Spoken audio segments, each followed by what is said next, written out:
June 4th, 1942.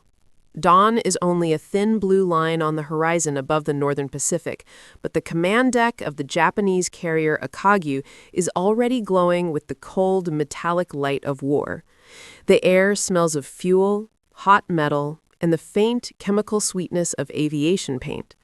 Officers move with rehearsed precision, their white gloves flicking across charts and flight data as lookouts scan the empty sea. Every man on board believes this day will end with Japan's absolute dominance of the Pacific, another triumph hammered into history. But deep inside the ship, beneath the polished decks and crisp uniforms, a quiet unease lingers. Something feels off, a silence too complete, a sky too empty. At 7:28 a.m., a radio operator lifts his headphones, frowns, and signals to the bridge. The message he's deciphering makes no sense. It's impossible, almost ridiculous. But the words repeat, clear as a hammer striking steel. American aircraft, dive bombers, are approaching. The officers freeze. They expect torpedo planes, perhaps, low, slow, suicidal. But dive bombers? From where? There shouldn't be any. There shouldn't be enough. And they shouldn't be here now. What Japanese high command doesn't realize, not yet, is that the empire's greatest naval operation has already begun to collapse. The disaster has been unfolding quietly, invisibly, for hours. And in mere minutes, the truth will crash down on them with the weight of burning steel and exploding aviation fuel. This is the moment when confidence turns to dread, when calculation becomes chaos, when the architects of Japan's expansion in the Pacific realize the unthinkable. The Battle of Midway, the operation they believed would end American resistance once and for all, has slipped out of their hands. To understand how the Japanese high command reacted as this became clear, we need to go back, not just to the morning of June 4th, but weeks earlier, even months earlier, when a very different moment, half a world away, set their fate in motion. On April 18th, 1942, 16 American B-25 bombers, far too large for typical carrier operations, roared off the deck of the USS Hornet under gray skies and rising seas. The Doolittle raid, a bold gamble, tiny in scale, almost militarily insignificant. And yet, for Japan's leadership, it was an earthquake. 4 bombs hit Tokyo. Others struck Nagoya, Kobe, and Yokohama. The physical damage was small, but the psychological shock was enormous. American aircraft had reached the sacred homeland, something Japanese leaders believed impossible. Their air defenses were perfect. Their navy, untouchable.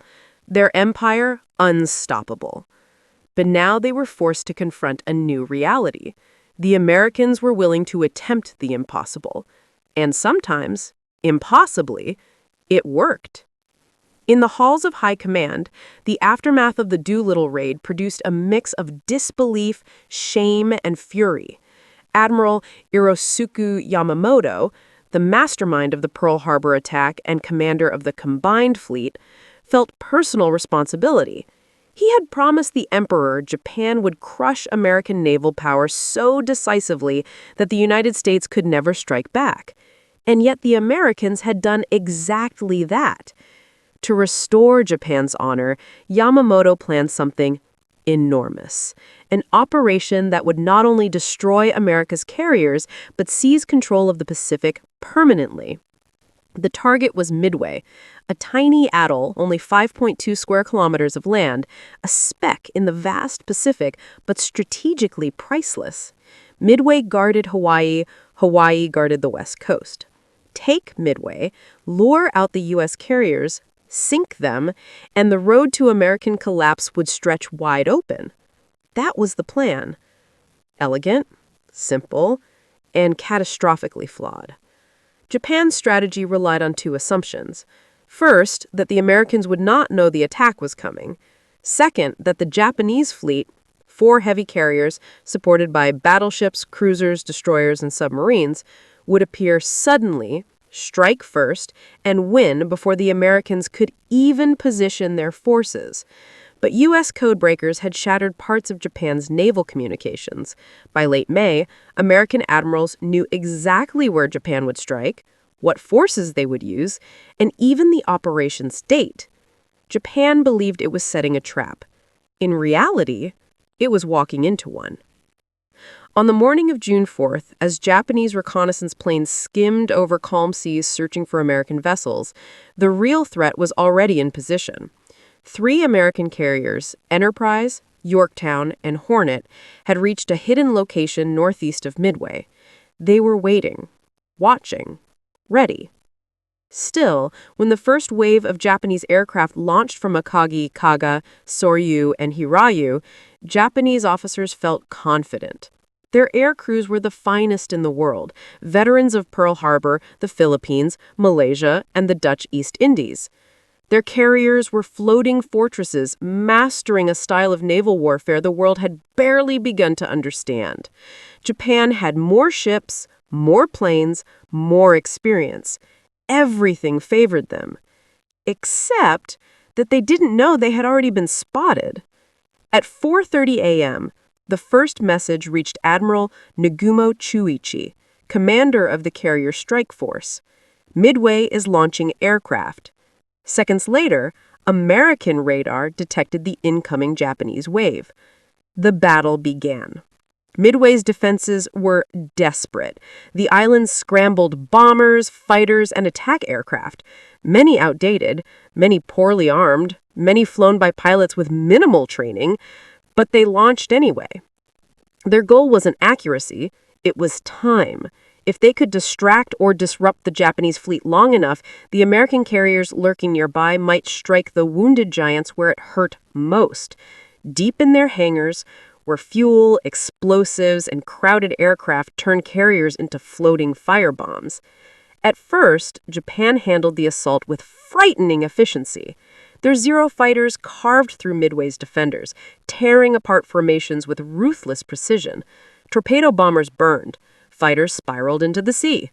The Japanese carriers remained untouched, gliding across the ocean like 4 silent predators. By 7:15 a.m., Nagumo received new reconnaissance reports. Midway had not been neutralized. The airfield was damaged but still operational. A second strike might be needed. Nagumo made a pivotal decision, one that would shape the rest of the war. He ordered the reserve aircraft on his carriers to be rearmed for a second attack on the island. Bombs and torpedoes were swapped. Fuel hoses snaked across the decks. Planes were moved, lifted, lowered. Hangars filled with fumes and explosives. It was during this chaotic, vulnerable moment that a new signal arrived. An enemy carrier group had been sighted. Nagumo froze. The worst message imaginable. His meticulously timed plan was unraveling. If American carriers were within strike distance, everything changed. Japanese carriers needed to be ready to strike immediately, but their aircraft were in pieces, scattered across hangars, half-fueled, half-armed. Nagumo reversed his order. Rearm the planes for anti-ship combat. Torpedoes back on, bombs off. The transformation began again. Below deck, crews swarmed over aircraft in a frantic, dangerous ballet of metal, tools, and explosives. This was the exact moment the Americans attacked. The first wave was disastrous for the U.S. Torpedo squadrons flew low and slow, straight into walls of Zero fighters and anti-aircraft fire. One squadron lost every aircraft but one. Another was almost entirely wiped out. More than 90% of the torpedo planes were shot down. It looked, for a moment, like Japan had the battle firmly in hand. But the sacrifice of the torpedo crews pulled the Japanese combat air patrol low, just as the sky above them darkened. American dive bombers appeared out of nowhere, dropping from cloud cover like hawks. The Akagi, Kaga, and Soryu had mere seconds to react. Their decks were covered with munitions, fuel hoses, and half-prepared aircraft. They were perfect targets. At 10:22 a.m., the first bombs hit. The blast on Kaga tore through the flight deck, igniting planes like paper lanterns in a furnace. Akagi was struck moments later. A single bomb, landing near the forward elevator, triggered a chain reaction. Fire roared down into the hangar, consuming aircraft and ammunition in seconds. Soryu erupted into flames so intense the steel of her flight deck began to warp. In less than 5 minutes, 3 of Japan's frontline carriers, the heart of its naval aviation, were mortally wounded. The High Command's response was shock, pure, paralyzing shock. Officers on Akagi watched in disbelief as their pride and power burned. A commander allegedly whispered, "The divine wind has left us." Another reportedly stood motionless, tears on his face, unable to process the scale of the disaster.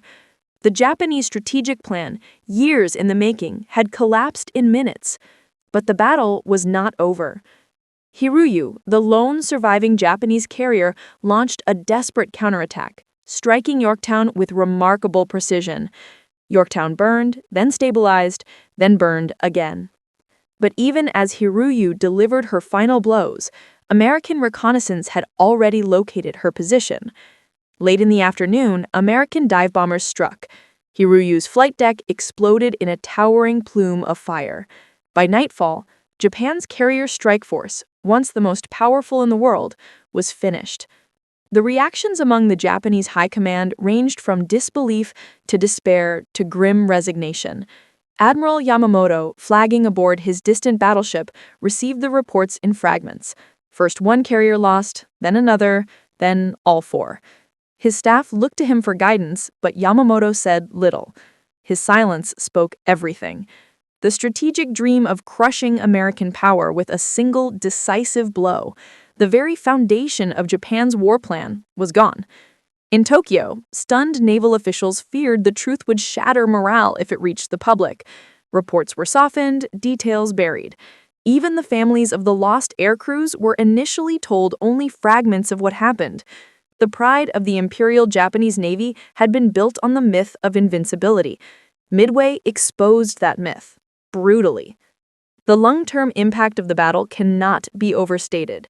Japan lost 4 fleet carriers, more than 300 aircraft, and more than 3,000 sailors, many of them irreplaceable veterans whose training had taken years. Japan's naval aviation program would never recover. Its carrier force, once the terror of the Pacific, was now a shadow. Meanwhile, the United States, with its vast industrial power, was already producing new carriers, new aircraft, and new pilots at a speed Japan could never hope to match. And all of it, the American preparation, the confidence to challenge Japan, and the boldness to strike at Midway when the odds seemed nearly impossible, was fueled in part by the psychological shock of the Doolittle raid, a mission small in numbers but massive in impact. The raid that pushed Japan into overextending, striking too boldly, and exposing its carriers to a battle it could not win. Back on Akagi, as smoke rose in thick black columns and the deck buckled under the heat, officers gathered to relay the admiral's final orders. The ship was to be abandoned. Flames roared through the hangars, lighting the sky like a second sunrise. Sailors leapt into the ocean. Others stayed behind, helping the wounded, until their lungs filled with smoke. One officer looked back at the burning carrier, the pride of the fleet, and murmured, "Our fate was decided when we believed we could not be touched." The Battle of Midway was not just a military defeat. It was a turning point in the psychology of the war, a moment when Japan's leaders realized that American power, resilience, and resourcefulness were far greater than they had believed. It was the end of one era and the beginning of another. In the years that followed, Japan would fight desperately, fiercely, often brilliantly, but from a position of irreversible disadvantage. Midway had shifted the tide. The empire's advance was stopped, its momentum broken. The Pacific would never look the same again. And it all began with a moment of shock on a quiet morning when a radio operator on Akagi lifted his headphones, heard an impossible message, and understood, before almost anyone else, that history had changed course. The Japanese High Command did not simply lose a battle that day. They lost the war's future. They lost the strategic initiative. They lost the myth of their own invincibility. And for the first time since Pearl Harbor, they realized something that would shape the rest of the conflict. The Americans weren't just fighting back.